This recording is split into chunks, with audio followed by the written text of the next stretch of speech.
ਦਰਸ਼ਕੋ, ਸਨੋਰਿੰਗ ਕੁਰਾੜੇ ਜਾਂ ਖਰਾਟੇ ਇੱਕ serious disease ਹੈਗੀ। ਇਹ ਜਿਹੜੇ ENT surgeon doctor Ravinder Verma, ਜੋ ਕਿ ਇਹਦੇ ਬੜੇ ਵੱਡੇ ਐਕਸਪਰਟ ਹੈਗੇ ਆ, ਇਹ ਇੱਕ ਦੋ ਪੇਸ਼ੈਂਟਸ ਨੂੰ ਦੇਖ ਰਹੇ ਹੈਗੇ ਈਐਨਟੀ ਦੀਆਂ ਪ੍ਰੋਬਲਮ ਕਰਕੇ।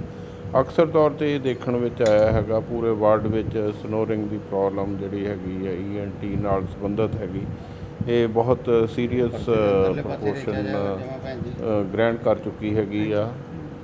ਜਿਹੜੇ ਸਨੋਰਿੰਗ ਵਾਲੇ ਪੇਸ਼ੈਂਟਸ ਹੈਗੇ ਆ, ਉਹਨਾਂ ਦੀ ਇੱਕ ਟੈਂਡੈਂਸੀ ਹੋ ਸਕਦੀ ਵੀ ਉਹ ਰਾਤ ਨੂੰ ਸੁੱਤੇ ਪਏ ਵੀ ਮਰ ਸਕਦੇ, ਕਿਉਂਕਿ ਉਹ ਬੇਸਿਕਲੀ ਜਿਹੜੇ ਏਅਰ ਪੈਸੇਜ ਹੈਗੇ ਕਿਸੇ ਨਾ ਕਿਸੇ ਕਾਰਨ ਕਰਕੇ ਉਹ ਬਲੌਕ ਹੋ ਜਾਂਦੇ ਆ ਅਤੇ ਬ੍ਰੇਨ ਨੂੰ ਜਿਹੜੀ ਫਰੈਸ਼ ਆਕਸੀਜਨ ਨਹੀਂ ਮਿਲਦੀ। ਇਹ ਕਿਸੇ ਵੀ ਉਮਰ ਵਿੱਚ ਹੋ ਸਕਦੀ ਹੈਗੀ ਆ। ਜਿਹੜੇ ਲੋਕ ਸ਼ਰਾਬ ਜ਼ਿਆਦਾ ਪੀਂਦੇ ਹੈਗੇ ਆ, ਜਾਂ ਮੋਟੇ ਹੈਗੇ ਆ, ਜਾਂ ਸਿਗਰਟ ਜ਼ਿਆਦਾ ਪੀਂਦੇ, ਉਹਨਾਂ ਵਿੱਚ ਤਾਂ ਬਹੁਤ ਹੀ ਜ਼ਿਆਦਾ ਇਹ ਪ੍ਰੋਬਲਮ ਹੋ ਜਾਂਦੀ ਹੈ। ਇਹ ਦੇਖੋ, ਛੋਟਾ ਬੱਚਾ ਹੈਗਾ, ਇਹ ਸਨੋਰਿੰਗ ਦੀ ਬਹੁਤ ਜ਼ਿਆਦਾ ਇਹਨੂੰ ਪ੍ਰੋਬਲਮ ਹੈਗੀ, ਕਿਉਂਕਿ ਕਈ ਵਾਰੀ ਛੋਟੇ ਬੱਚਿਆਂ ਵਿੱਚ ਟੌਂਸਲ ਜ਼ਿਆਦਾ ਵਧੇ ਹੁੰਦੇ ਹੈਗੇ, ਜਾਂ ਕਈ ਵਾਰੀ ਬੈਕ ਸਾਈਡ ਤੋਂ ਅੰਦਰਲੀ ਸਾਈਡ ਤੋਂ ਜਿਹੜਾ ਜੀਭ ਦਾ ਸਾਈਜ਼ ਬਹੁਤ ਮੋਟਾ ਹੁੰਦਾ, ਜਿਹਦੇ ਕਰਕੇ ਬੱਚਾ ਨੱਕ ਰਾਹੀਂ ਸਾਹ ਨਹੀਂ ਲੈ ਸਕਦਾ, ਜਾਂ ਨੱਕ ਦੀ ਹੱਡੀ ਕਈ ਵਾਰੀ ਵਧੀਆ ਹੁੰਦੀ ਹੈਗੀ, ਜਾਂ ਨੱਕ ਵਿੱਚ ਰਸੌਲੀਆਂ ਹੁੰਦੀਆਂ ਹੈਗੀਆਂ। ਸੋ ਇਹਦੇ ਬਾਰੇ, ਸਨੋਰਿੰਗ ਬਾਰੇ ਮੈਂ ਖਾਸ ਤੌਰ 'ਤੇ ਦੇਖਿਆ ਹੈਗਾ, ਕੋਈ ਲੋਕ ਬਹੁਤੀ ਪਰਵਾਹ ਨਹੀਂ ਕਰਦੇ ਹੈਗੇ। ਇੱਕ ਸਲੀਪ ਐਪਨੀਆ, ਮਤਲਬ ਸੁੱਤੇ ਪਏ ਸਾਹ ਰੁਕ ਜਾਣਾ ਹੈਗਾ। ਇਹ ਇੱਕ ਬਹੁਤ ਕਾਮਨ ਪ੍ਰੋਬਲਮ ਹੈ ਕਿ ਜਿਹਦੇ ਨਾਲ ਸਡਨ ਡੈਥ ਹੋ ਜਾਂਦੀ ਹੈਗੀ। ਇਸੇ ਸੰਬੰਧ ਵਿੱਚ ਆਓ ਅਸੀਂ ਤੁਹਾਡੀ ਮੁਲਾਕਾਤ ਕਰਾਉਂਦੇ ਡਾਕਟਰ ਰਵਿੰਦਰ ਵਰਮਾ ਨਾਲ। ਦਰਸ਼ਕੋ, ਅੱਜ ਅਸੀਂ ਆਪਣੇ ਪ੍ਰੋਗਰਾਮ ਵਿੱਚ ਘਰਾੜਿਆਂ ਬਾਰੇ ਗੱਲਬਾਤ ਕਰਾਂਗੇ, ਜਿਹਨੂੰ ਖਰਾਟੇ ਵੀ ਕਹਿ ਦਿੰਦੇ ਹੈਗੇ ਜਾਂ ਸਨੋਰਿੰਗ ਵੀ ਕਹਿ ਦਿੰਦੇ ਹੈਗੇ ਆ। ਇਹ ਦੇਖਣੇ ਨੂੰ ਬੜੀ ਕਾਮਨ ਜਿਹੀ ਪ੍ਰੋਬਲਮ ਲੱਗਦੀ ਹੈਗੀ ਆ, ਪਰ ਇਹ ਅਸਲ ਵਿੱਚ ਜੇ ਇਹਨੂੰ ਸਾਇੰਟੀਫਿਕ ਐਂਗਲ ਤੋਂ ਦੇਖਿਆ ਜਾਵੇ ਤਾਂ ਇਹ ਬਹੁਤ ਸੀਰੀਅਸ ਪ੍ਰੋਬਲਮ ਹੈਗੀ। ਸਲੀਪ ਐਪਨੀਆ ਮਤਲਬ ਰਾਤ ਨੂੰ ਸੁੱਤੇ ਕਈ ਵਾਰੀ ਤੁਹਾਡਾ ਘਰਾੜਿਆਂ ਕਰਕੇ ਜਿਹੜਾ ਹੈਗਾ ਸਾਹ ਬਲੌਕ ਹੋ ਜਾਂਦਾ ਹੈਗਾ, ਜਿਹਦੇ ਕਰਕੇ ਆਕਸੀਜਨ ਘੱਟ ਮਿਲਦੀ ਹੈ ਅਤੇ ਕਾਰਬਨ ਡਾਈਆਕਸਾਈਡ ਜ਼ਿਆਦਾ ਮਿਲ ਜਾਂਦੀ ਹੈ, ਜਿਹਦੇ ਕਰਕੇ ਅਕਸਰ ਮੌਤ ਵੀ ਹੋ ਜਾਂਦੀ ਹੈਗੀ ਆ। ਇਸ ਕਰਕੇ ਜਿਨ੍ਹਾਂ ਨੂੰ ਘਰਾੜਿਆਂ ਦੀ ਜਾਂ ਸਨੋਰਿੰਗ ਦੀ ਪ੍ਰੋਬਲਮ ਹੈਗੀ ਆ, ਉਹਦਾ ਟਰੀਟਮੈਂਟ ਬਹੁਤ ਸੀਰੀਅਸਲੀ ਕਰਾਉਣਾ ਚਾਹੀਦਾ ਹੈਗਾ। ਇਹ ਕਿਉਂ ਹੁੰਦਾ ਹੈਗਾ, ਇਹਦੇ ਕੀ ਰੀਜ਼ਨ ਹੈਗੇ, ਕਿਵੇਂ ਇਹਨੂੰ ਠੀਕ ਕੀਤਾ ਜਾ ਸਕਦਾ ਹੈਗਾ, ਇਹ ਸਾਰੇ ਵਿਸ਼ਿਆਂ 'ਤੇ ਅਸੀਂ ਗੱਲਬਾਤ ਕਰਾਂਗੇ। ਮੇਰੇ ਨਾਲ ਨੇ ਡਾਕਟਰ ਰਵਿੰਦਰ ਵਰਮਾ ਜੀ, ਜੋ ਕਿ ਜਲੰਧਰ ਦੇ ਛੱਡ ਕੇ ਪੰਜਾਬ ਦੇ ਬੜੇ ਰਿਪਿਊਟਡ ਈਐਨਟੀ ਸਰਜਨ ਨੇ, ਅਤੇ ਖ਼ਾਸ ਤੌਰ 'ਤੇ ਘਰਾੜਿਆਂ ਬਾਰੇ ਜਾਂ ਸਨੋਰਿੰਗ ਬਾਰੇ ਬੜੇ ਇਹਦੇ ਅੱਛੇ ਐਕਸਪਰਟ ਨੇ। ਆਓ ਇਹਨਾਂ ਨਾਲ ਹੁਣ ਤੁਹਾਡੀ ਮੁਲਾਕਾਤ ਕਰਾਉਂਦੇ ਹੈਗੇ ਔਰ ਇਹਦੇ ਪੂਰੇ ਕਾਰਨ ਦੇਖਦੇ ਹੈਗੇ ਅਤੇ ਇਹਦਾ ਟਰੀਟਮੈਂਟ ਕੀ ਹੈਗਾ। ਨਮਸਕਾਰ। ਆਮ ਤੌਰ 'ਤੇ ਸਾਰੀ ਦੁਨੀਆ ਦੇ ਵਿੱਚ 20 ਤੋਂ 30% ਲੋਕੀ ਘਰਾਟੇ ਮਾਰਦੇ ਨੇ। ਹਾਂਜੀ। ਆਮ ਤੌਰ 'ਤੇ ਇਹ ਸਮਝਿਆ ਜਾਂਦਾ ਕਿ ਜਿਹੜਾ ਬੰਦਾ ਘਰਾਟੇ ਮਾਰਦਾ ਸੋ ਰਿਹਾ ਹੈ, ਉਹ ਬੜੀ ਆਰਾਮ ਦੀ, ਚੈਨ ਦੀ ਨੀਂਦ ਸੋ ਰਿਹਾ, ਲੇਕਿਨ ਨਹੀਂ, ਉਹ ਇੱਕ ਡਿਸਟਰਬ ਸਲੀਪ ਹੁੰਦੀ ਹੈ, ਜਿਹੜੀ ਕਿ ਬਾਅਦ ਦੇ ਵਿੱਚ ਸਲੀਪ ਐਪਨੀਆ ਦਾ ਰੂਪ ਵੀ ਧਾਰਨ ਕਰ ਸਕਦੀ ਹੈ। ਆਮ ਤੌਰ 'ਤੇ ਜਿਹੜੇ ਘਰਾਟੇ ਹੈ, ਉਹ ਮੋਟੇ ਬੰਦਿਆਂ ਨੂੰ, ਅਤੇ ਜਿਨ੍ਹਾਂ ਦੀ ਗਰਦਨ ਛੋਟੀ ਹੋਵੇ ਅਤੇ ਗਲੇ ਦੇ ਵਿੱਚ ਜਿਹੜੀ ਜਗ੍ਹਾ ਹੈ ਉਹ ਘਟ ਜਾਂਦੀ ਹੈ। ਇਹ 3 ਤਰ੍ਹਾਂ ਦੇ ਘਰਾਟੇ ਜਾਂ ਸਲੀਪ ਐਪਨੀਆ ਹੁੰਦਾ ਹੈ, ਜਿਨ੍ਹਾਂ 'ਚ ਇੱਕ ਸੈਂਟਰਲ ਸਲੀਪ ਐਪਨੀਆ ਹੁੰਦਾ ਹੈ, ਜਿਹੜਾ ਕਿ ਦਿਮਾਗ ਦੀ ਕਮਜ਼ੋਰੀ ਜਾਂ ਦਿਮਾਗ ਦੀ ਬਿਮਾਰੀ ਹੁੰਦੀ ਹੈ, ਜਾਂ ਹੁੰਦਾ ਆਬਸਟਰਕਟਿਵ, ਯਾਨੀ ਕਿ ਸਾਹ ਦੇ ਨਾਲੀ ਦੇ ਵਿੱਚ ਕਿਤੇ ਨਾ ਕਿਤੇ ਕੋਈ ਰੁਕਾਵਟ ਪੈਦਾ ਹੁੰਦੀ ਹੈ। ਸਾਹ ਦੀ ਨਾਲੀ ਦਾ ਭਾਵ ਅਰਥ ਇਹ ਹੈ ਕਿ ਨੱਕ ਤੋਂ ਲੈ ਕੇ ਥੱਲੇ ਜਿਹੜਾ ਸਾਹ ਵਾਲੀ ਨਾਲੀ ਜਾਂਦੀ ਹੈ ਲੰਗਸ ਦੇ ਵਿੱਚ, ਉਹਦੇ ਵਿੱਚ ਕੋਈ ਨਾ ਕੋਈ ਤਕਲੀਫ ਹੁੰਦੀ ਹੈ ਤਾਂ ਘਰਾਟੇ ਵੱਜਦੇ ਹਨ। ਆਮ ਤੌਰ 'ਤੇ ਜਿਹੜੇ ਘਰਾਟੇ ਹੈ, ਜਿਹਨੂੰ ਅਸੀਂ ਆਬਸਟਰਕਟਿਵ ਸਲੀਪ ਐਪਨੀਆ ਵੀ ਕਹਿੰਦੇ ਹਾਂ, ਇਹ ਜ਼ਰੂਰੀ ਨਹੀਂ ਕਿ ਜਿਹੜਾ ਸਨੋਰ ਕਰਦਾ ਬੰਦਾ ਉਹਨੂੰ ਸਲੀਪ ਐਪਨੀਆ ਹੋਵੇ, ਲੇਕਿਨ ਜਿਹੜੇ ਬੰਦੇ ਨੂੰ ਆਬਸਟਰਕਟਿਵ ਸਲੀਪ ਐਪਨੀਆ ਸਿੰਡਰੋਮ ਹੁੰਦਾ ਹੈ, ਉਹਦੇ ਵਿੱਚ ਘਰਾਟੇ ਇੱਕ ਜ਼ਰੂਰੀ ਚੀਜ਼ ਮੰਨੇ ਜਾਂਦੇ ਨੇ। ਜਿਹੜਾ ਆਬਸਟਰਕਟਿਵ ਸਲੀਪ ਐਪਨੀਆ ਹੈ, ਜਿਹੜਾ ਕਿ ਘਰਾਟੇ ਦੇ ਇੱਕ ਜ਼ਰੂਰੀ ਜਿਹਦੀ ਅਲਾਮਤ ਹੈ, ਉਹਦੇ ਵਿੱਚ ਜਾਂ ਤਾਂ ਘਰਾਟੇ ਵੱਜਦੇ ਨੇ ਨੱਕ ਤੋਂ, ਜਾਂ ਤਾਲੂ ਤੇ ਕਾਂ, ਜਾਂ ਟੌਂਸਲ, ਜਾਂ ਜੀਭ ਦਾ ਪਿਛਲਾ ਹਿੱਸਾ, ਜਾਂ ਉਸ ਤੋਂ ਥੱਲੇ। ਅੱਛਾ ਜੀ। ਨੱਕ ਦੇ ਵਿੱਚ ਕੋਈ ਤਕਲੀਫ ਹੋਵੇ, ਯਾਨੀ ਕਿ ਨੱਕ ਦੀ ਹੱਡੀ ਟੇਢੀ ਹੈ, ਨੱਕ ਦਾ ਮਾਸ ਵਧਿਆ ਹੈ, ਜਾਂ ਨੱਕ ਦੇ ਵਿੱਚ ਕੋਈ ਰਸੌਲੀਆਂ ਹੈ, ਤਾਂ ਉਹਦੇ ਘਰਾਟੇ ਬਚ ਸਕਦੇ ਨੇ। ਇਸ ਤੋਂ ਇਲਾਵਾ ਉੱਤੋਂ ਥੱਲੇ ਚਲੇ ਜਾਓ ਤਾਂ ਜਿਹੜਾ ਤਾਲੂ ਤੇ ਕਾਂ, ਅਸੀਂ ਜਦੋਂ ਮੂੰਹ ਖੋਲ੍ਹਦੇ ਹਾਂ ਤੇ ਸਾਡੀ ਤਾਲੂ ਦੇ ਬਿਲਕੁਲ ਪਿੱਛੇ ਇੱਕ ਛੋਟਾ ਜਿਹਾ ਮਾਸ ਦਾ ਟੁਕੜਾ ਲਟਕਦਾ ਹੈ, ਜਿਹਨੂੰ ਕਾਂ ਕਹਿੰਦੇ ਨੇ। ਜਿਹਨੂੰ ਕਾਂ ਆਮ ਭਾਸ਼ਾ ਦੇ ਵਿੱਚ ਕਿਹਾ ਜਾਂਦਾ ਹੈ, ਹਾਂਜੀ ਹਾਂਜੀ ਜਾਂ ਯੂਵਲਾ ਅੰਗਰੇਜ਼ੀ 'ਚ ਕਹਿੰਦੇ ਨੇ। ਹਾਂਜੀ। ਉਹ ਜਦੋਂ ਜਿਹੜੀ ਸੌਫਟ ਪੈਲਟ ਯਾਨੀ ਕਿ ਤਾਲੂ ਤੇ ਕਾਂ ਢਿੱਲੇ ਪੈ ਜਾਂਦੇ ਨੇ, ਹਾਂਜੀ ਉਹ ਢਿੱਲੇ ਪੈ ਸਕਦੇ ਨੇ ਉਮਰ ਦੇ ਨਾਲ, ਮੋਟਾਪੇ ਦੇ ਕਾਰਨ, ਜਾਂ ਜਿਹੜੇ ਬੰਦੇ ਸ਼ਰਾਬ ਤੇ ਸਿਗਰਟ ਪੀਂਦੇ ਨੇ ਉਹਨਾਂ ਦੇ ਵਿੱਚ ਇਹ ਜ਼ਿਆਦਾ ਢਿੱਲਾਪਨ ਪੈਦਾ ਹੁੰਦਾ ਹੈ। ਇੱਕ ਤੁਸੀਂ ਡਾਕਟਰ ਸਾਹਿਬ ਸਲੀਪ ਐਪਨੀਆ ਦਾ ਨਾਮ ਲਿਆ ਹੈਗਾ, ਇਹ ਆਮ ਭਾਸ਼ਾ ਵਿੱਚ ਦੱਸ ਦਿਓ ਕਿ ਸਲੀਪ ਐਪਨੀਆ ਕੀ ਹੁੰਦਾ ਹੈ, ਇਹ ਕਿਵੇਂ ਨੁਕਸਾਨ ਪਹੁੰਚਾ ਸਕਦਾ ਆਮ ਇਨਸਾਨ ਨੂੰ? ਸਲੀਪ ਐਪਨੀਆ ਉਹ ਚੀਜ਼ ਹੈ ਕਿ ਜਦੋਂ ਬੰਦਾ ਰਾਤ ਨੂੰ ਸੁੱਤਾ ਪਿਆ ਹੁੰਦਾ ਹੈ, ਹਾਂਜੀ। ਖੁਰਾਟੇ ਮਾਰਦਾ ਹੈ, ਤਾਂ ਉਹਦਾ ਖੁਰਾਟੇ ਮਾਰਦੇ ਮਾਰਦੇ ਸਾਹ ਰੁਕ ਜਾਂਦਾ ਹੈ। ਸਾਹ ਰੁਕ ਜਾਂਦਾ। ਜਦੋਂ ਸਾਹ ਰੁਕ ਜਾਂਦਾ ਹੈ ਤਾਂ ਉਹਦੇ ਵਿੱਚ ਕਾਰਬਨ ਡਾਈਆਕਸਾਈਡ ਦੀ ਮਾਤਰਾ ਖੂਨ ਦੇ ਵਿੱਚ ਵੱਧ ਜਾਂਦੀ ਹੈ ਅੱਛਾ ਤੇ ਦਿਮਾਗ ਨੂੰ ਆਕਸੀਜਨ ਪੂਰੀ ਨਹੀਂ ਜਾਂਦੀ, ਅੱਛਾ ਤਾਂ ਦਿਮਾਗ ਉਸ ਬੰਦੇ ਨੂੰ ਜਗਾ ਦਿੰਦਾ। ਅੱਛਾ ਤਾਂ ਉਹ ਬੰਦਾ ਇੱਕਦਮ ਝਟਕਾ ਮਾਰ ਕੇ, ਹੱਥ ਪੈਰ ਮਾਰ ਕੇ ਉੱਠੇਗਾ, ਸਾਹ ਲਏਗਾ ਤੇ ਫਿਰ ਸੋ ਜਾਏਗਾ ਖਰਾਟੇ ਮਾਰਦੇ ਮਾਰਦੇ, ਜਦੋਂ ਉਹਦੀ ਆਕਸੀਜਨ ਪੂਰੀ ਹੋ ਜਾਏਗੀ। ਅੱਛਾ, ਲੇਕਿਨ ਕਈ ਵਾਰੀ ਸਲੀਪ ਐਪਨੀਆ ਦੇ ਵਿੱਚ ਹੀ ਮੌਤ ਹੋਣ ਦਾ ਅੰਦੇਸ਼ਾ ਰਹਿੰਦਾ ਹੈ, ਅੱਛਾ ਅੱਛਾ ਹਾਂਜੀ। ਕਿਉਂਕਿ ਬਹੁਤੀ ਵਾਰੀ ਤਾਂ ਜਿਹੜਾ ਦਿਮਾਗ ਹੈ, ਕਾਰਬਨ ਡਾਈਆਕਸਾਈਡ ਦੀ ਮਾਤਰਾ ਜਦੋਂ ਦਿਮਾਗ 'ਚ ਪਹੁੰਚਦੀ ਹੈ ਜ਼ਿਆਦਾ, ਤਾਂ ਉਹ ਦਿਮਾਗ ਬੰਦੇ ਨੂੰ ਜਗਾ ਦਿੰਦੀ ਹੈ। ਹਾਂਜੀ ਲੇਕਿਨ ਕਈ ਵਾਰੀ ਉਹ ਇੰਨੀ ਜ਼ਿਆਦਾ ਵੱਧ ਜਾਂਦੀ ਹੈ ਕਿ ਬੰਦੇ ਨੂੰ ਜਾਗ ਨਹੀਂ ਆਉਂਦੀ ਔਰ ਉਹ ਨੀਂਦ ਦੇ ਵਿੱਚ ਹੀ ਸੋ ਜਾਂਦਾ ਹੈ। ਜਦੋਂ ਨੀਂਦ ਦੇ ਵਿੱਚ ਸੋ ਜਾਵੇ ਤਾਂ ਕੋਈ ਕਹਿੰਦਾ ਲਓ ਜੀ ਉਹਨੂੰ ਦਿਮਾਗ ਦੀ ਨਾੜੀ ਫਟ ਗਈ, ਸੁੱਤੇ ਪਿਆ, ਕੋਈ ਕਹਿੰਦਾ ਉਹਨੂੰ ਸੁੱਤੇ ਪਿਆ ਹਾਰਟ ਅਟੈਕ ਹੋ ਗਿਆ। ਲੇਕਿਨ ਨਹੀਂ, ਜਿਹੜਾ ਬੰਦਾ ਖਰਾਟੇ ਮਾਰਦਾ ਹੈ, ਜੇ ਨੀਂਦ 'ਚ ਸੁੱਤਾ ਪਿਆ ਸੁੱਤਾ ਹੀ ਰਹਿ ਜਾਂਦਾ ਹੈ, ਉਹ ਆਮ ਤੌਰ ਤੇ ਸਲੀਪ ਐਪਨੀਆ ਯਾਨੀ ਕਿ ਜਦੋਂ ਸਾਹ ਰੁਕ ਜਾਂਦਾ ਹੈ ਤਾਂ ਉਹਦੀ ਮੌਤ ਹੋ ਸਕਦੀ ਹੈ। ਇਹ ਮੇਲ ਵਿੱਚ ਜ਼ਿਆਦਾ ਹੁੰਦਾ ਡਾਕਟਰ ਸਾਹਿਬ, ਫੀਮੇਲ ਵਿੱਚ? ਅਕਸਰ ਕਈ ਕਪਲ ਵਿੱਚ ਮੈਂ ਦੇਖਿਆ ਲੇਡੀਜ਼ ਕਹਿੰਦੀਆਂ ਵੀ ਮੇਰਾ ਜਿਹੜਾ ਹਸਬੈਂਡ ਹੈ ਬਹੁਤ ਜ਼ਿਆਦਾ ਘਰਾੜੇ ਮਾਰਦਾ, ਕਈ ਤਾਂ ਕਹਿੰਦੀਆਂ ਅਸੀਂ ਅਲੱਗ ਕਮਰੇ ਵਿੱਚ ਸੌਂਦੀ ਹੈ, ਜੀ। ਇਹ ਪ੍ਰੋਬਲਮ ਹੋ ਜਾਂਦੀ। ਵੈਸੇ ਤੁਹਾਨੂੰ ਦੱਸਾਂ ਕਿ ਵੈਸਟਰਨ ਕੰਟਰੀ ਦੇ ਵਿੱਚ, ਪੱਛਮ ਦੇ ਵਿੱਚ ਜਿਹੜਾ ਬੰਦਾ ਖਰਾਟੇ ਮਾਰਦਾ ਹੋਵੇ ਉਹਨਾਂ 'ਚ ਤਲਾਕ ਦੀ ਮਾਤਰਾ ਵੀ ਵੱਧ ਜਾਂਦੀ ਹੈ। ਅੱਛਾ ਅੱਛਾ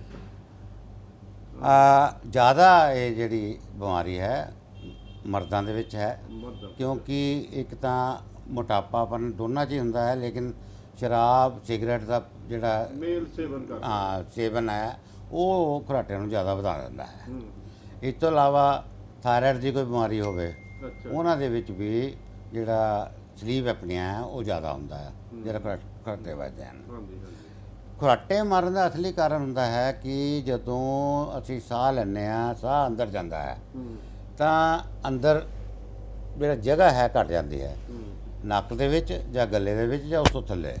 ਜਿਹਦੀ ਕੋਈ ਸਾਹ ਦੀ ਬਲੌਕੇਜ ਹੋਵੇ ਉਹਦੀ ਘਟਦੀ, ਕਿ ਸਾਹ ਜਿਹਦਾ ਦੀ- ਸਾਹ ਠੀਕ ਹੋਵੇ? ਨਹੀਂ, ਇਹ ਜਿਹੜੀਆਂ ਤੁਹਾਨੂੰ ਮੈਂ ਚੀਜ਼ਾਂ ਦੱਸੀਆਂ ਹਾਂਜੀ ਵੀ ਟੌਨਸਿਲ, ਹਾਂਜੀ। ਅੱਛਾ, ਕੋਈ ਤਾਲੂ, ਕਾਰਨ ਹੋ ਸਕਦਾ। ਜੀਭ ਦਾ ਪਿਛਲਾ ਹਿੱਸਾ ਕਈਆਂ ਦਾ ਮੋਟਾ ਹੁੰਦਾ, ਉਹ ਪਿੱਛੇ ਡਿੱਗ ਪੈਂਦਾ। ਸਮਝ ਗਿਆ, ਠੀਕ। ਤੇ ਜਦੋਂ ਬੰਦਾ ਸਾਹ ਲੈਂਦਾ ਹੈ ਤੇ ਸਾਹ ਬਾਹਰ ਆਉਂਦਾ ਹੈ ਤਾਂ ਜਿਹੜੀ ਢਿੱਲੀਆਂ ਪਈਆਂ ਮਾਸਪੇਸ਼ੀਆਂ ਹੁੰਦੀਆਂ ਹਨ ਉਹ ਫਰ ਦੀ ਆਵਾਜ਼ ਕਰਦੀਆਂ, ਤਾਂ ਸਨੋਰਿੰਗ ਹੁੰਦੀ ਹੈ। ਤੇ ਜਦੋਂ ਸਨੋਰਿੰਗ ਵਿੱਚ ਬੰਦ ਹੋ ਜਾਵੇ ਤਾਂ ਉਹਨੂੰ ਸਲੀਪ ਐਪਨੀਆ ਕਹਿੰਦਾ ਹੈ। ਉਹ ਕਿੰਨੀ ਦੇਰ ਬੰਦ ਰਹਿੰਦੀ ਹੈ ਔਰ 8 ਘੰਟੇ ਜਾਂ 7 ਘੰਟੇ ਨੀਂਦ ਦੇ ਵਿੱਚ ਕਿੰਨੀ ਵਾਰੀ ਬੰਦੇ ਦਾ ਸਾਹ ਰੁਕਦਾ ਹੈ, ਇਹ ਜਾਣਨਾ ਬਹੁਤ ਜ਼ਰੂਰੀ ਹੁੰਦਾ ਹੈ। ਅੱਛਾ ਅੱਛਾ ਹਾਂ ਆਮ ਤੌਰ ਤੇ ਜਿਹੜਾ ਬੰਦਾ ਖਰਾਟੇ ਮਾਰਦਾ ਹੈ ਜਾਂ ਸਲੀਪ ਐਪਨੀਆ ਹੁੰਦਾ ਹੈ, ਉਹ ਕਹਿੰਦਾ ਹੈ ਕਿ ਮੈਂ ਸਵੇਰੇ ਡਾਕਟਰ ਜਦੋਂ ਉੱਠਦਾ ਤੇ ਮੇਰਾ ਸਰੀਰ ਟੁੱਟਦਾ ਹੁੰਦਾ ਹੈ। ਅੱਛਾ ਅੱਛਾ ਸਰੀਰ ਦੇ ਵਿੱਚ ਜਿਵੇਂ ਜਾਨ ਨਹੀਂ ਹੁੰਦੀ ਤੇ ਉਹਨੂੰ ਦਿਨ ਵੇਲਾ ਨੀਂਦ ਆਉਂਦੀ ਹੈ। ਜਦੋਂ ਉਹ ਕੰਮ ਤੇ ਵੀ ਜਾਂਦਾ ਹੈ, ਜੇ ਗੱਡੀ ਚਲਾ ਰਿਹਾ ਹੋਵੇ ਤਾਂ ਉਹਨੂੰ ਗੱਡੀ ਚਲਾਉਂਦੇ ਸਟੀਅਰਿੰਗ ਤੇ ਵੀ ਨੀਂਦ ਆ ਸਕਦੀ ਹੈ, ਤਾਂ ਐਕਸੀਡੈਂਟ ਹੋਣ ਦਾ ਜ਼ਿਆਦਾ ਚਾਂਸ ਹੈ। ਕਿਤੇ ਫੈਕਟਰੀ 'ਚ ਕੰਮ ਕਰਦਾ ਜਾਂ ਕਿਤੇ ਵੀ ਕੰਮ ਕਰਦਾ, ਜਾਂ 2 ਮਿੰਟ ਉਹਨੂੰ ਵਿਹਲਾ ਟਾਈਮ ਮਿਲ ਗਿਆ ਬੈਠਣ ਲਈ, ਤਾਂ ਉਹਨੇ ਬੈਠੇ ਬੈਠੇ ਝੋਕੇ ਮਾਰਨੇ ਸ਼ੁਰੂ ਕਰ ਦੇਣੇ। ਠੀਕ ਠੀਕ ਇਸ ਦੇ ਨਾਲ ਜਿਹੜਾ ਐਕਸੀਡੈਂਟ ਜ਼ਿਆਦਾ ਹੋਣ ਦਾ ਖਤਰਾ ਬਣਿਆ ਰਹਿੰਦਾ ਹੈ। ਜਿਹੜੇ ਬੰਦੇ ਖਰਾਟੇ ਮਾਰਦੇ ਸਲੀਪ ਐਪਨੀਆ ਹੁੰਦੇ ਆ, ਉਹਨਾਂ ਦੇ ਵਿੱਚ ਬਲੱਡ ਪ੍ਰੈਸ਼ਰ ਆਮ ਤੌਰ ਤੇ ਵੱਧ ਜਾਂਦਾ ਹੈ। ਅੱਛਾ ਤੇ ਉਸ ਕਰਕੇ ਇਹਨਾਂ ਬੰਦਿਆਂ ਦੇ ਵਿੱਚ ਜਿਹੜੀ ਦਿਮਾਗ ਦੀ ਨਾੜੀ ਫਟਣ ਦਾ ਜਿਹੜਾ ਚਾਂਸ ਆ ਉਹ ਵੱਧ ਜਾਂਦਾ ਹੈ। ਹਾਰਟ ਅਟੈਕ ਵੀ ਜ਼ਿਆਦਾ ਹੋ ਸਕਦਾ ਹੈ। ਤੇ ਇਸ ਤੋਂ ਇਲਾਵਾ ਇੰਪੋਟੈਂਸੀ ਯਾਨੀ ਕਿ ਨਾਮਰਦਗੀ ਵੀ ਇੱਕ ਐਸੀ ਇਹਦੀ ਚੀਜ਼ ਹੈ ਜੋ ਕਿ ਇਹਨਾਂ ਬੰਦਿਆਂ ਨੂੰ ਹੋ ਜਾਂਦੀ ਹੈ। ਅੱਛਾ ਠੀਕ ਠੀਕ। ਅੱਛਾ ਹੁਣ ਮੰਨ ਲਓ ਇਹ ਤੁਸੀਂ ਦੇਖ ਲਿਆ ਹੈਗਾ ਘਰਾੜੇ ਵੀ ਵੱਜਦੇ, ਸਲੀਪ ਐਪਨੀਆ ਵੀ ਹੈ, ਸਾਡੇ ਕੋਲ ਪੇਸ਼ੈਂਟ ਆਉਂਦਾ ਹੈਗਾ ਜੀ, ਕਿੰਨੇ ਕੁ ਆਉਂਦੇ ਪੇਸ਼ੈਂਟ ਤੇ ਕਿਵੇਂ ਉਹਨਾਂ ਨੂੰ ਠੀਕ ਹੋ ਜਾਂਦੇ, ਕਿੰਨੇ ਕੁ % ਸਕਸੈਸ ਰੇਟ ਆ? ਇਹਦੇ ਵਿੱਚ ਸਿਲੈਕਸ਼ਨ ਕੇਸ ਜਿਹੜਾ ਜ਼ਰੂਰੀ ਹੈ, ਹਾਂਜੀ ਯਾਨੀ ਕਿ ਪਹਿਲਾਂ ਮਰੀਜ਼ ਦੀ ਪੂਰੀ ਤਰ੍ਹਾਂ ਜਾਂਚ ਪੜਤਾਲ ਕੀਤੀ ਜਾਂਦੀ ਹੈ ਹਾਂਜੀ। ਕਿ ਉਹਨੂੰ ਕਿੰਨੇ ਫੀਸਦੀ ਸਲੀਪ ਐਪਨੀਆ ਹੈ, ਉਹ ਕਿਵੇਂ ਕਰੋਗੇ? ਮਾਈਲਡ, ਮੋਡਰੇਟ ਜਾਂ ਸਵੀਅਰ। ਹਾਂਜੀ ਉਹਦੇ ਵਿੱਚ ਇੱਕ ਤਾਂ ਸਲੀਪ ਇੰਡਿਊਸਡ ਵੀਡੀਓ ਐਂਡੋਸਕੋਪੀ ਹੁੰਦੀ ਹੈ, ਅੱਛਾ ਬੰਦੇ ਨੂੰ ਸੁਲਾ ਦਿੱਤਾ ਜਾਂਦਾ ਹੈ ਤੇ ਇੱਕ ਫਾਈਬਰੋਟਿਕ ਨੇਜ਼ਲ ਐਂਡੋਸਕੋਪ ਜਿਹੜੀ ਹੈ ਉਹ ਨੱਕ ਰਾਹੀਂ ਗਲੇ 'ਚ ਪਾਤੀ ਜਾਂਦੀ ਹੈ ਅੱਛਾ। ਤੇ ਜਦੋਂ ਬੰਦਾ ਸੌਂਦਾ ਹੈ ਤਾਂ ਉਸ ਵੇਲੇ ਉਸ ਵੀਡੀਓ ਦੇ ਨਾਲ ਅਸੀਂ ਦੇਖ ਸਕਦੇ ਹਾਂ ਵੀ ਕਿਹੜੀ ਜਗ੍ਹਾ ਤੇ ਜ਼ਿਆਦਾ ਆਬਸਟਰਕਸ਼ਨ ਪੈਦਾ ਹੋ ਰਹੀ ਹੈ, ਹਾਂਜੀ ਯਾਨੀ ਕਿ ਰੁਕਾਵਟ ਪੈਦਾ ਹੋ ਰਹੀ ਹੈ। ਹਾਂਜੀ ਇਸ ਤੋਂ ਇਲਾਵਾ ਜਦੋਂ ਹਾਂਜੀ ਇੱਕ ਟੈਸਟ ਹੁੰਦਾ ਹੈ ਜਿਹਨੂੰ ਅਸੀਂ ਸਲੀਪ ਸਟੱਡੀ ਕਹਿੰਦੇ ਹਾਂ, ਅੱਛਾ ਜੀ ਉਸ ਦੇ ਵਿੱਚ ਸਾਰੀ ਰਾਤ ਮਸ਼ੀਨ ਲਗਾ ਦਿੱਤੀ ਜਾਂਦੀ ਉਹਦੇ ਸਰੀਰ ਤੇ ਹੂੰ ਤੇ ਮਰੀਜ਼ ਸੁੱਤਾ ਪਿਆ ਹੁੰਦਾ ਹੈ, ਮਸ਼ੀਨ ਚਾਲੂ ਹੁੰਦੀ ਹੈ ਤੇ ਉਹ ਸਾਰੀ ਰਾਤ ਮਸ਼ੀਨ ਚੱਲਦੀ ਹੈ। ਅੱਛਾ ਤਾਂ ਉਹ ਮਸ਼ੀਨ ਸਾਨੂੰ ਦੱਸ ਦਿੰਦੀ ਹੈ ਕਿ ਉਹਦੀ ਦਿਲ ਦੀ ਧੜਕਨ ਕਿੰਨੀ ਵਾਰੀ ਵਧੀ, ਹੂੰ ਕਿੰਨੀ ਵਾਰੀ ਉਹਦਾ ਸਾਹ ਰੁਕਿਆ, ਅੱਛਾ ਅੱਛਾ ਕਿੰਨੀ ਵਾਰੀ ਉਹਨੇ ਹੱਥ ਪੈਰ ਮਾਰੇ, ਅੱਛਾ ਕਿੰਨੀ ਵਾਰੀ ਉਹਦੀ ਜਿਹੜੀ ਦਿਮਾਗ ਦੀ ਆਕਸੀਜਨ ਜਿਹੜੀ ਹੈ ਉਹ ਘਟੀ। ਅੱਛਾ ਸੋ ਇਹ ਟੈਸਟ ਤੋਂ ਬਾਅਦ ਇੱਕ ਹੋਰ ਹੁੰਦੀ ਹੈ ਡਾਇਨਾਮਿਕ MRI, ਹੂੰ ਯਾਨੀ ਕਿ ਬੰਦੇ ਸੁੱਤਾ ਪਿਆ ਹੁੰਦਾ ਤੇ ਉਹਦੀ MRI ਕੀਤੀ ਜਾਂਦੀ ਹੈ ਅੱਛਾ। ਤੇ ਉਹਦੇ ਨਾਲ ਪਤਾ ਲੱਗ ਜਾਂਦਾ ਹੈ ਕਿਸ ਜਗ੍ਹਾ ਤੇ ਇਹਦੀ ਆਬਸਟਰਕਸ਼ਨ ਯਾਨੀ ਕਿ ਰੁਕਾਵਟ ਹੈ। ਇਹ ਸਾਰੇ ਟੈਸਟ ਤੁਸੀਂ ਕਰ ਲੈਂਦੇ, ਇੱਥੇ ਸਾਰੀ ਫੈਸਿਲਿਟੀ ਮੌਜੂਦ ਹੈ ਤੁਹਾਡੇ ਜੀ ਕੋਲ? ਜੀ, MRI ਤਾਂ MRI ਵਾਲੇ ਕਰਦੇ ਆ, MRI ਹੈ, ਲੇਕਿਨ ਬਾਕੀ ਸਲੀਪ ਇੰਡਿਊਸ ਐਂਡੋਸਕੋਪੀ ਔਰ ਸਲੀਪ ਸਟੱਡੀ ਜਿਹੜੀ ਹੈ ਇਹ ਜਿਹੜੇ ਕਿ ਬਹੁਤ ਜ਼ਰੂਰੀ ਇਨਵੈਸਟੀਗੇਟਿਵ ਨੇ। ਇਸ ਤੋਂ ਇਲਾਵਾ ਜੇ ਕਿਸੇ ਨੂੰ ਥਾਇਰਾਇਡ ਦੀ ਬਿਮਾਰੀ ਹੈ ਹੂੰ ਹੂੰ ਤਾਂ ਉਹ ਵੀ ਟੈਸਟ ਕੀਤਾ ਜਾਂਦਾ, ਕੋਈ ਹਾਰਟ ਦੀ ਬਿਮਾਰੀ ਹੈ ਹਾਂਜੀ। ਜਾਂ ਕੋਈ ਹੋਰ ਬਿਮਾਰੀਆਂ ਹਨ, ਹੂੰ ਕਿਡਨੀ ਦੀ ਹੈ, ਜਿਸ ਕਰਕੇ ਕਿ ਬਲੱਡ ਪ੍ਰੈਸ਼ਰ ਵੀ ਵੱਧ ਸਕਦਾ ਹੈ ਤੇ ਇਹਨਾਂ ਦੇ ਵਿੱਚ ਜਿਹੜੀ ਮੋਰਬਿਡਿਟੀ ਐਂਡ ਮੋਰਟੈਲਿਟੀ ਅਸੀਂ ਕਹਿੰਦੇ ਹਾਂ, ਹੂੰ ਯਾਨੀ ਕਿ ਮਰੀਜ਼ ਦੀ ਮੌਤ ਜਿਹੜੀ ਹੈ ਉਹ ਸਲੀਪ ਐਪਨੀਆ ਨਾਲ ਹੋ ਸਕਦੀ ਹੈ।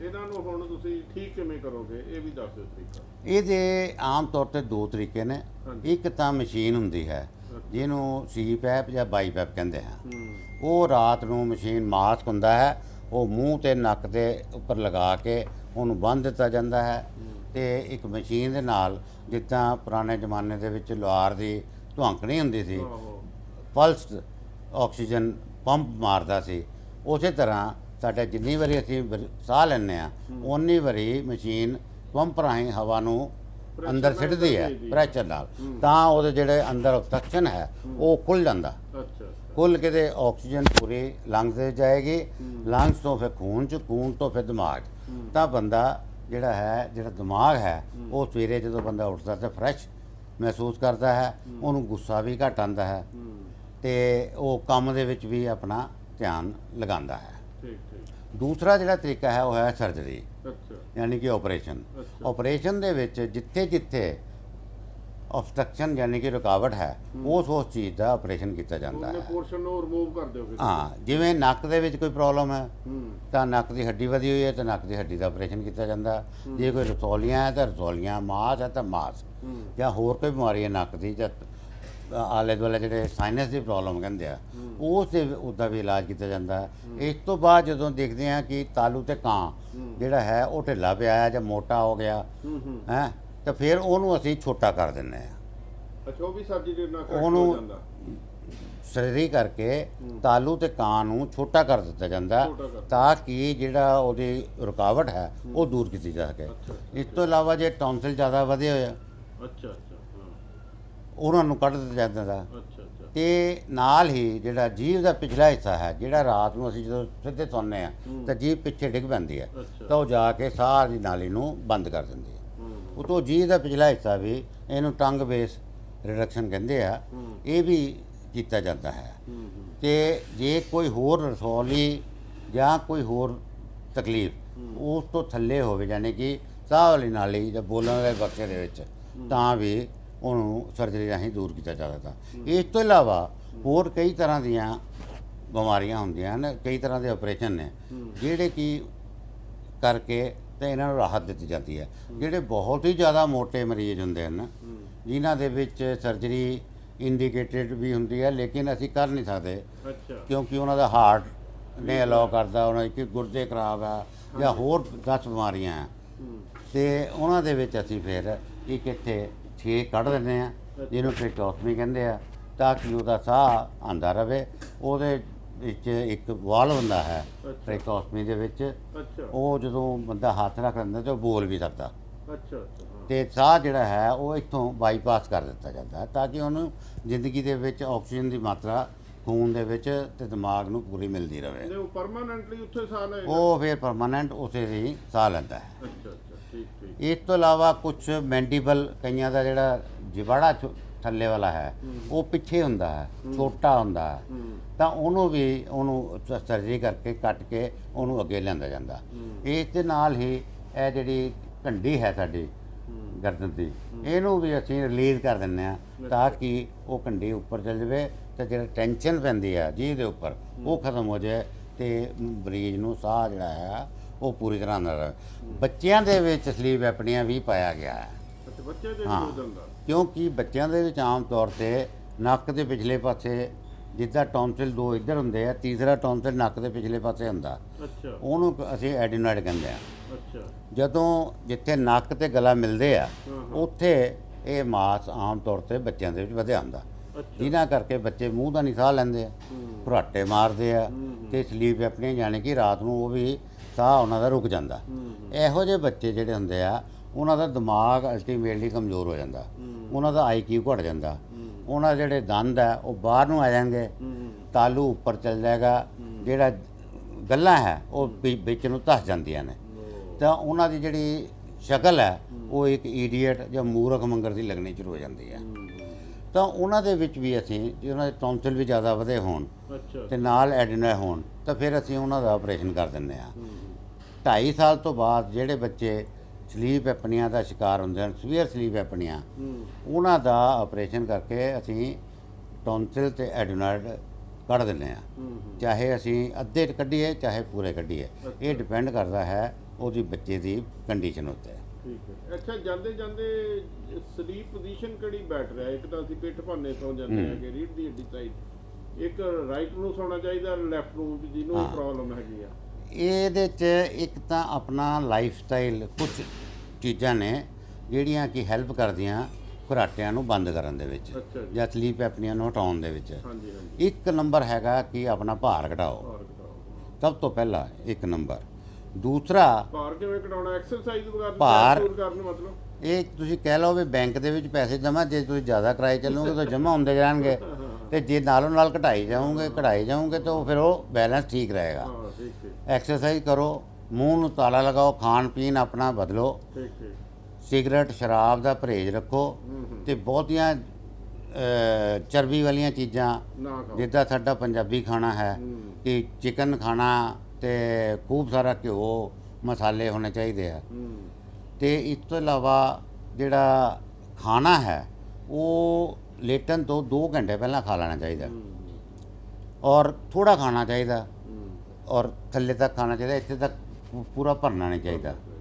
ਇਸ ਤੋਂ ਇਲਾਵਾ ਜਿਹੜਾ ਤੁਹਾਡਾ ਬੈੱਡ ਹੈ ਉਹਨੂੰ ਆਪਣੇ ਲੱਕ ਤੋਂ ਲੈ ਕੇ ਉੱਪਰ ਤੱਕ, ਪੇਟ, ਛਾਤੀ, ਗਰਦਨ ਤੇ ਸਿਰ ਨੂੰ ਪੂਰਾ ਇੱਦਾਂ ਉੱਪਰ ਨੂੰ ਕਰ ਲਓ। ਸਿਰ ਵਾਲੀ ਸਾਈਡ ਨੂੰ, ਸਿਰ ਵਾਲਾ ਪਾਸਾ ਉੱਚਾ 20 ਤੋਂ 30 ਡਿਗਰੀ, 20 ਤੋਂ 30 ਡਿਗਰੀ ਤੱਕ ਉਹ ਉੱਚਾ ਹੋਣਾ ਚਾਹੀਦਾ, ਔਰ ਬੰਦੇ ਨੂੰ ਸਾਈਡ ਲੈ ਕੇ ਸੌਣਾ ਚਾਹੀਦਾ। ਜੇ ਭਾਵੇਂ ਲੈਫਟ ਹੋਵੇ, ਖੱਬਾ ਹੋਵੇ, ਭਾਵੇਂ ਸੱਜਾ ਹੋਵੇ, ਇਹਦੇ 'ਚ ਕੋਈ ਫਰਕ ਨਹੀਂ ਹੈ। ਜਿਹੜੇ ਕਈ ਬੰਦਿਆਂ ਨੂੰ ਆਦਤ ਹੁੰਦੀ ਹੈ ਕਿ ਉਹ ਸਿੱਧਾ ਹੀ, ਉਹਨਾਂ ਨੂੰ ਆਦਤ ਪਈ ਹੁੰਦੀ ਸੌਣ ਦੀ, ਸਾਈਡ 'ਤੇ ਸੌ ਨਹੀਂ ਸਕਦੇ, ਤਾਂ ਉਹਨਾਂ ਲਈ ਵੀ ਇੱਕ ਤਰੀਕਾ ਹੈ।